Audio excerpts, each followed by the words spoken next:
You hired a sales trainer, and now your technical specialists feel like they have to be some sort of mechanical, robotic, corporate-style salesperson. Uh-oh, that is not sales for nice people, but this is. Imagine that you are a technical specialist, a real crack at solving complex technical problems. You start your own business, and as time goes by, you grow and it becomes more successful. Your clients love you because you take care of them and you're a real ace at what you do. So new employees come in, you start hiring more technical specialists, and obviously we all have to contribute to the sales process. We all have to work the pipeline and do business development. But after a few years, you notice that things aren't selling as well as when you were the only one in charge of sales. Obviously, because you have special relationships with your buyers, you know them on a level that an employee could not possibly grasp just like that. And so you see these people doing their work and they are helping the sales process, but it's not getting you the results that you want. And they don't really like the process. They don't enjoy the fact that they have to do the business development. They just want to do the technical work that they are so good at. So you figure, well, let's spend some money, let's hire a sales trainer and let's upgrade my people's skills. Because it is true that we actually should start using a CRM and people should know how to use it. We need better processes, we need targets, we need KPIs. So let's get a sales trainer and formalize and grow up a little bit and make this whole technical department better at selling. On the surface, it sounds like a great idea.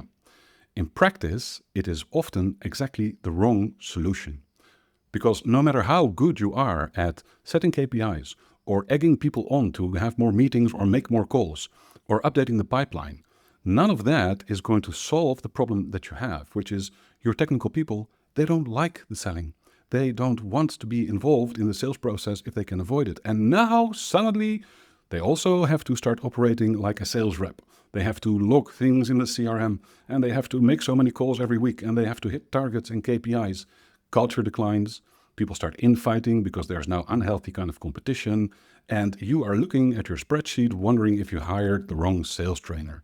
No, you didn't. The problem is that you shouldn't have hired a sales trainer to begin with. That might sound strange coming from somebody who is a sales trainer, but when I train people, the first thing that we're going to look at is how to better understand buyers. KPIs, metrics, targets, CRM, yeah, all of that is nice, it's useful. But if you don't start by first making it easier to properly understand and engage with your buyers, then none of the scripts and the CRM and the KPIs are going to make a lick of difference. In fact, they can make things worse, because the last thing that a technical specialist will want is to be forced into a straitjacket of corporate type performance with measurements, trying to make me do more of the things that I don't want to be doing. No, that's not how you solve your problems. If you have a sales problem with your technical engineers, you want to get them to focus on understanding people, where you ask people questions and you make a lot of notes and you analyze what you know about people and you think about what you actually know and what this person might want to hear. That way, even a technical, complete nerd with highly technical specialist skills who doesn't really want to be talking to people anyway because they're such an introvert is going to feel like they got this, like they can do this, like it's actually fun. Because knowledge is power. And the more you know about your people, the more your employees know about the buyers in the pipeline, the more empowered they will be when it comes to having the conversations that ultimately make a buyer decide yes or no. You don't get that if you simply say, well, more calls, more meetings, send more proposals. When you do that, all you achieve is people getting more annoyed and more frustrated and operating in a more mechanical, robotic way, and nothing will really improve. But if you teach people to first start thinking about everything we know about this buyer and what they might want to hear and what questions we should ask next, now even your technical specialists are going to enjoy the process. This is the whole foundation of Sales for Nice People. To understand people, to go slow, to be methodical and thoughtful about how you engage with people before you get in a call with them, so that you know what to say, so that you know what to ask. This is Sales for Nice People. This is why I created the DD X-Ray coaching program, where we talk through each of your deals, whether it's with you as the owner or with your employees, and we ask ourselves fun questions such as, where is this deal at? What needs to happen for this deal to move forward?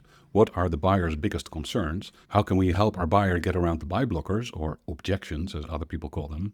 And that way, you, your buyers, and your technical experts are going to enjoy the sales process much more. So if that sounds like something useful and you would like some help with your deals, have a look at salesfornicepeople.com/DDXR, or just get on the list and you get a short daily email every day that also will help you quite a lot with your sales. Either way, forget the KPIs, the metrics, the targets, the CRM. Start by properly understanding your people. That is Sales for Nice People. We'll see you again tomorrow.